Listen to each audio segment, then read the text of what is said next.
I'm John Zeller. I'm the owner of Tanner Big Arms, this family restaurant. 77 years ago, in 1943, my grandparents opened up on Main Street. In 1966, we opened up here on Pleasantburg when this was just a two-lane. I moved here from Atlanta in 1990 to continue the family business. For 54 years, we've enjoyed a good relationship with Greenville, and especially with the black community back behind us here. That all changed a month ago. Early on the morning of Sunday, June the 7th, I was looking at Facebook and saw something that triggered me. I responded with very provocative and inflammatory language, and I set the city on fire. In so doing, I caused pain to many people that I know personally and many that I haven't yet spoken to. I couldn't be more regretful for the words that I said. They were wrong words. I've apologized with as much sincerity as I have to many people personally, and now I'm doing so publicly. I renounce the words I used. They were wrong. I'm asking everybody in the that was affected by my words to forgive me. Please, for the sake of everybody involved, I ask for forgiveness and hope that there's more talk about forgiveness in the future. For the sake of time, I was counseled to keep my statement short, leave time for question and answers. If nobody else is going to say anything, I guess I'm supposed to open that up. I'm sorry? You had said previously that you've been considering retiring, but didn't want to end on this note. What was kind of your timeline beforehand, and what's your timeline now? Well, the question is whether or not I'm considering retiring, and yes, as I'm headed towards 67, I think about it often. This has made me reconsider my plans, and actually more for the sake of my employees. I'm not accelerating that any more than what I'd planned. And somebody I'm sure is going to ask the question whether or not we're closing. We're closed at this moment for 1 week. What we do annually for the 4th of July. We will reopen next Thursday on the 9th at our regular time, 9 o'clock. And we have no plans to close early. One lady please begged me because she didn't know where else to get her Christmas punch, and I gave her my word to be here Christmas to sell her punch. So the question that I have, two-part question. In light of the protesters and the response of the community to your post, historically black people have been compared to animals, and specifically black men as bulls and a threat to white women. Can you say at this point that you understand the grievance of the community, and why did it take almost a month to now give a public apology? Well, I'll answer the last part of that question first, because it took me some time to meet with the people that I've become acquainted with, leaders in the black community. It didn't happen overnight. And for I believe it was last week, we met for lunch, and a couple days ago we met and planned this news conference, so it didn't happen overnight. Now, with regard to my statement, I found that my trying to explain my terminology, it hasn't gone well. People take it that I'm trying to minimize or justify, and I don't do it at all. I mean what I said when I said I renounced it. The terminology, actually, I did not intend as racist when I wrote it. I was referring more to something that you would find in 50 Shades of Grey that has to do with sexual bondage, in that term, because it's not a racial definition if you were to search those words. But I've had enough of trying to defend it. When I use the term I renounce it, I mean that very strongly. It was the worst thing I've ever done in terms of shooting my mouth off.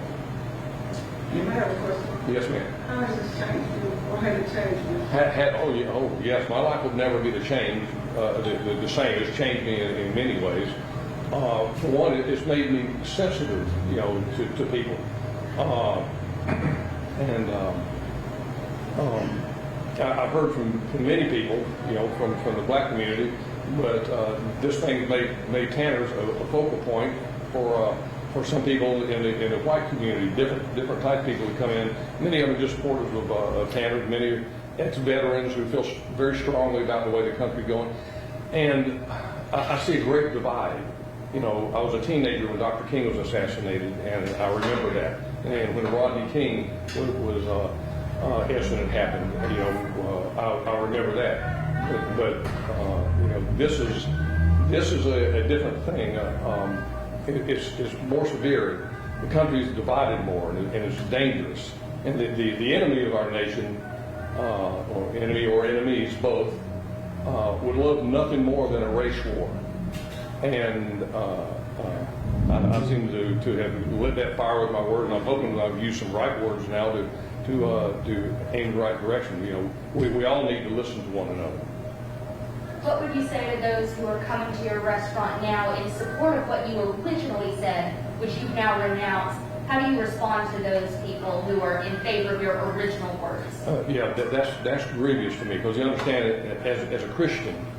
And many people, on both sides of this debate, claim to be Christians, and I would like to invoke the first 420 policy, because a lot of people know what 420 means in our modern day pop culture, but there was a first 420, and that's in 1 John 4:20, where John writes and says, "If any man says he loves God and hates his brother, he's a liar.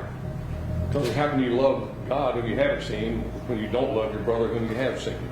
So I think there's some people claim to be Christians, but yet harbor racism in their heart.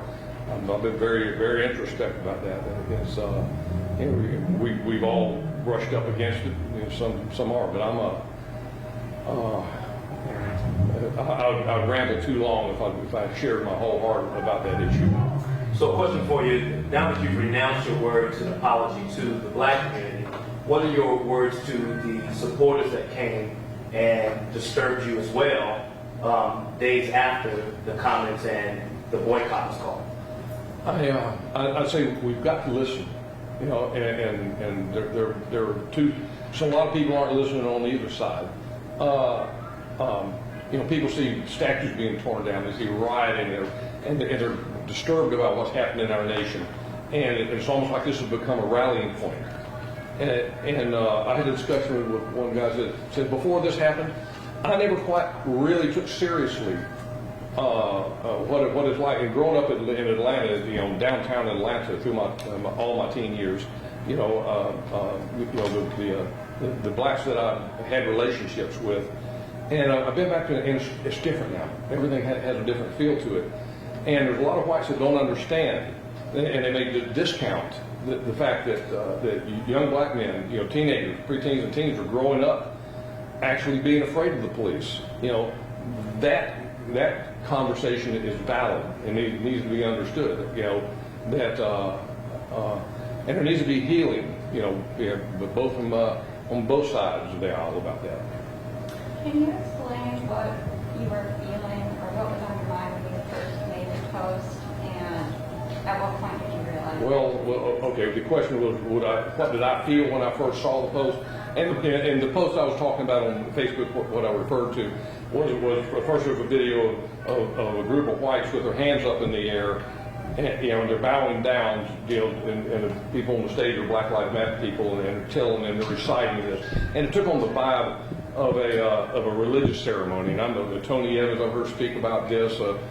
Pat Robinson talking about the two different Black Lives Matters.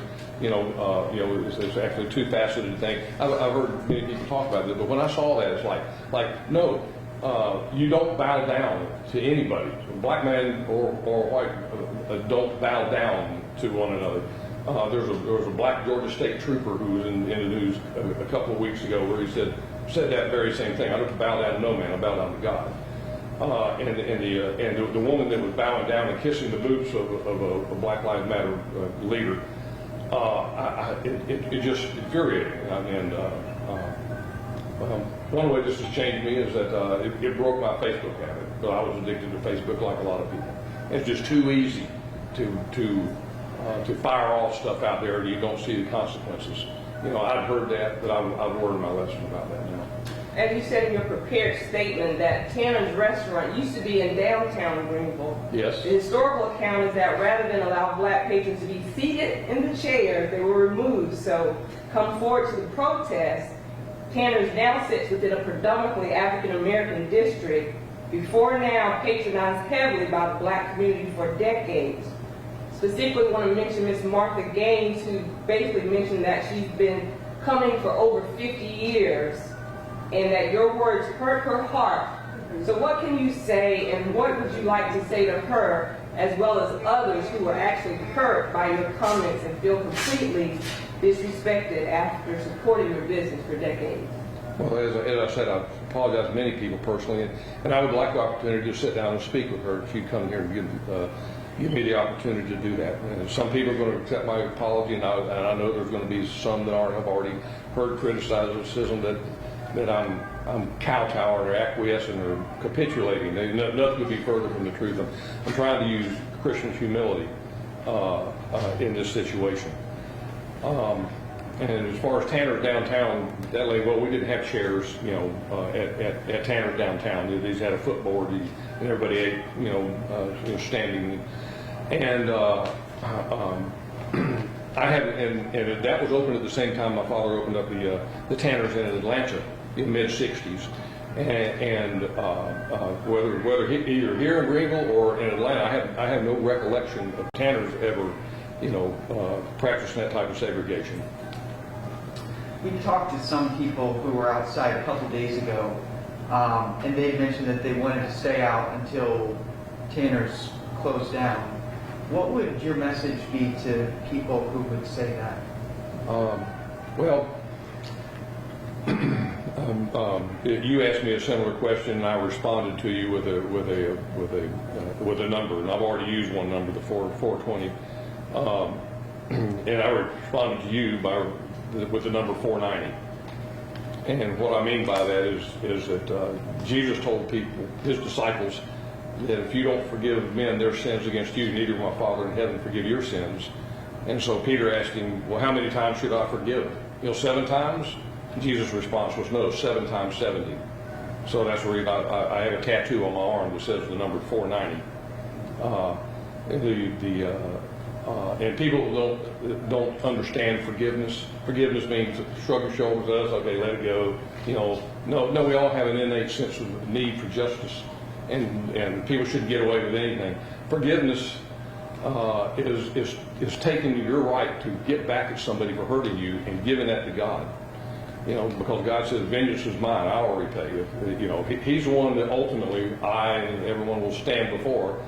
And see, I'm not a preacher, even though I went to a small Black Baptist Bible college in Atlanta, Carver, and I know I mentioned that to you.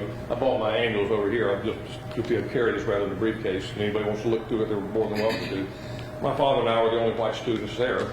It gave me an interesting perspective on things as a young man. But forgiveness, Jesus said, you know a tree by the fruit it bears. And to say that I'm going to forgive somebody, but I'm still going to make them pay, that's not giving it to God. Now, people who don't have faith don't understand forgiveness, and somebody saying that, because when they think you're talking to the ceiling, but there's not a God. As Francis Schaeffer used the book title, the God who is there, and He's not silent. God moves in all our lives. And perhaps I'm old, and that's on my radar, and I'm a little closer to it, but that becomes more real to me, day by day.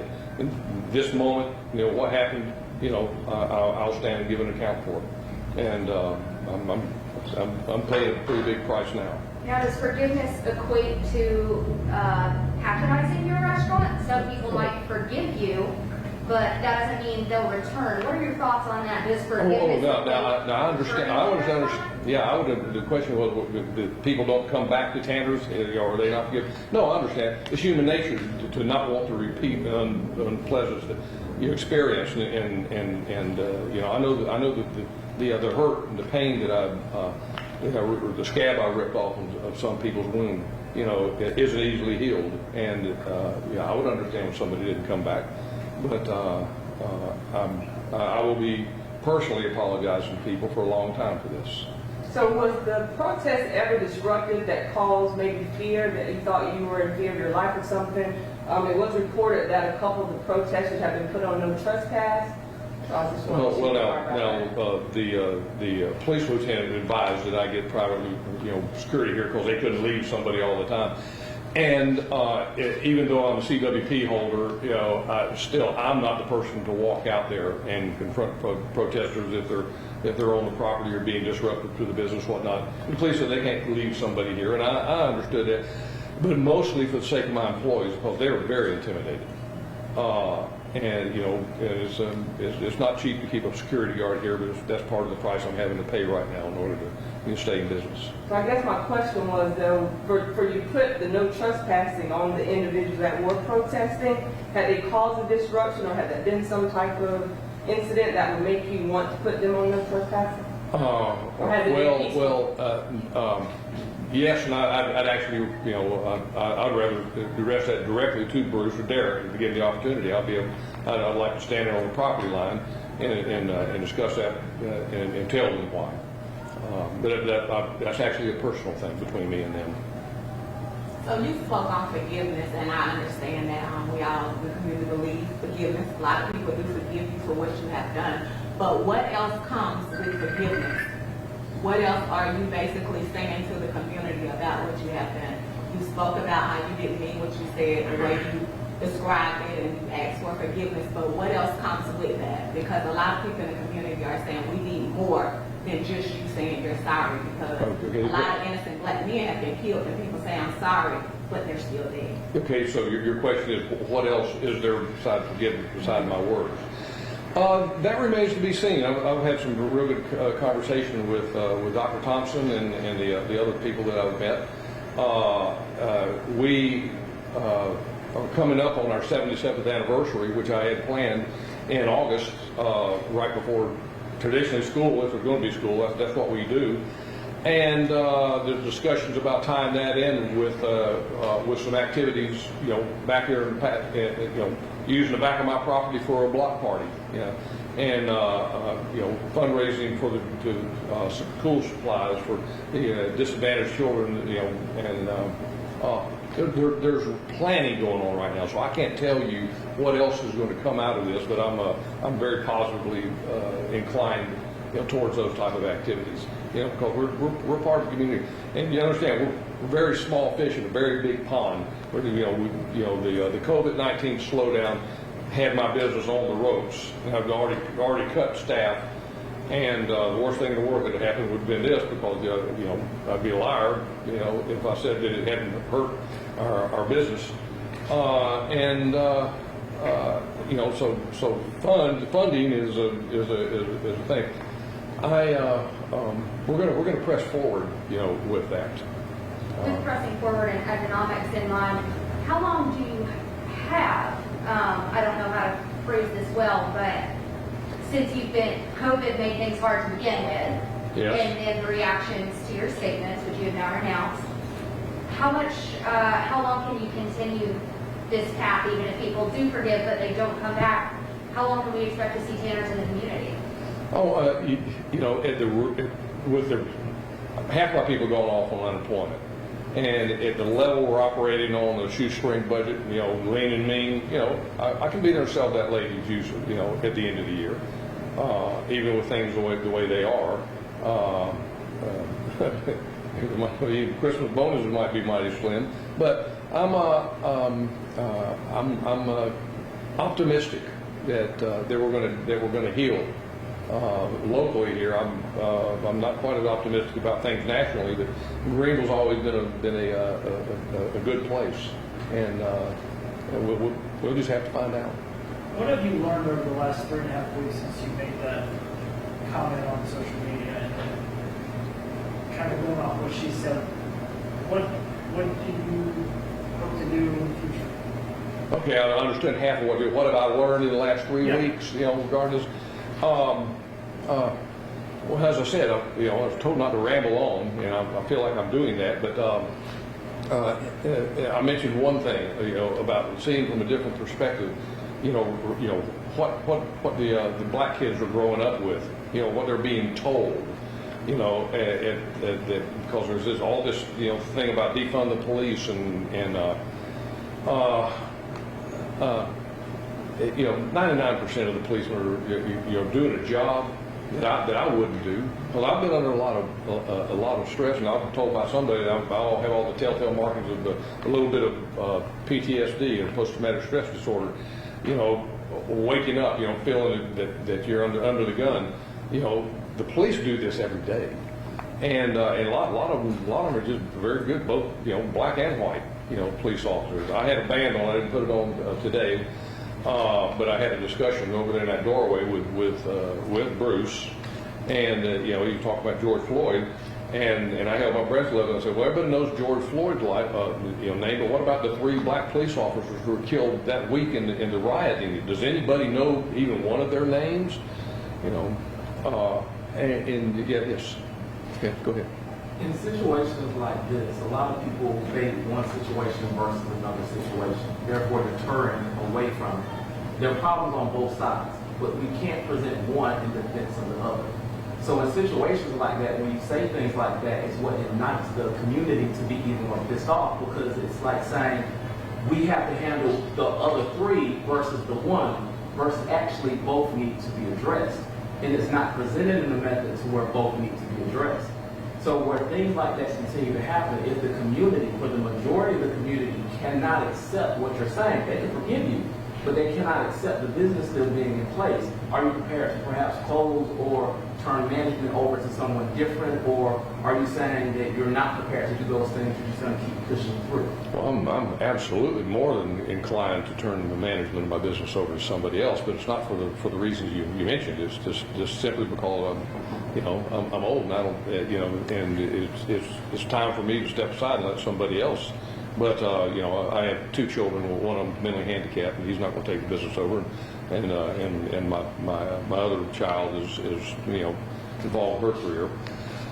But I'm sincerely not quite understanding the question about both sides of the conversation. I guess the question to clarify, Mike, would be, does Black Lives Matter? That's one of the questions that when we think about, like you're saying, police lives, but when you really think about it, does Black Lives Matter? Okay. Well, now my point was that those were black lives also. The law enforcement officers, and I have family law enforcement, so perhaps I'm a little more sympathetic about what they go through. And you come home and you're drained. Because I've personally gone through some of that, the conflict.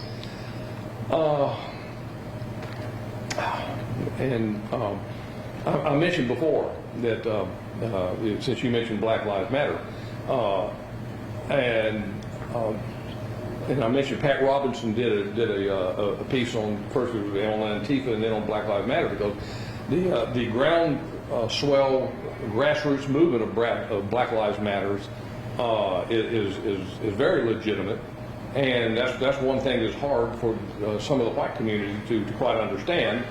And this is what he was trying to say, because Jesse Peterson and some of the other black leaders that I've heard speak about it say that it's taken on the fervor of a religious movement, and to some of the young people, quote, Black Lives Matters, end quote, has taken the place of, quote, Jesus is Lord, or praise the Lord. It's like a religious to them.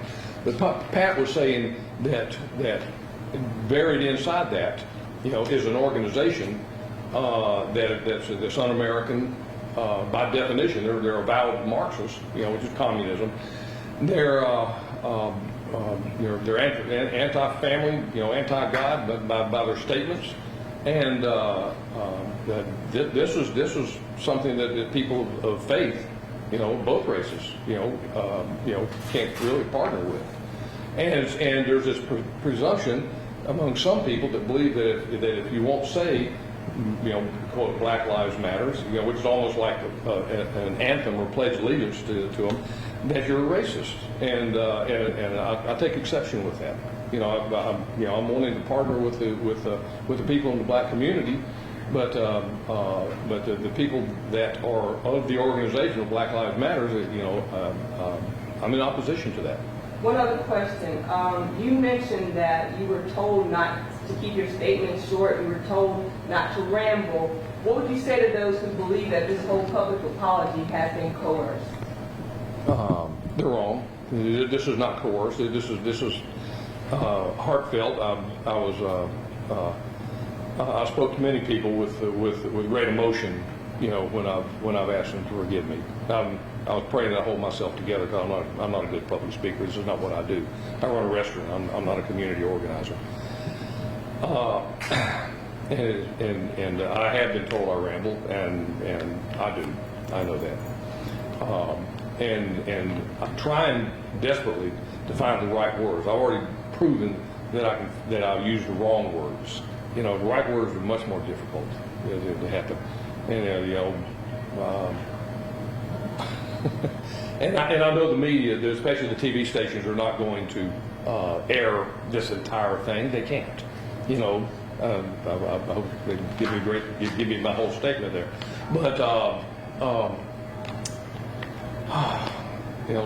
sometimes these things you just got to work them out.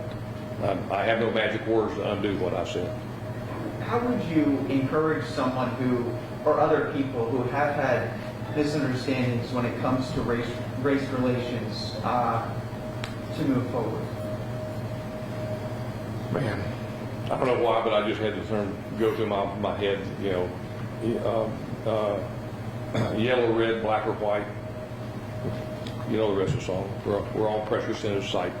You're going to have to approach that with faith because, man, we're here for a very short time. This is all a test. And there are different races and in different parts of the nations, of the world. My goodness. A couple of decades ago, the English and the Irish, the IRA, that bloody battle, raged. And even though we haven't broke out into actual warfare, here in this nation, I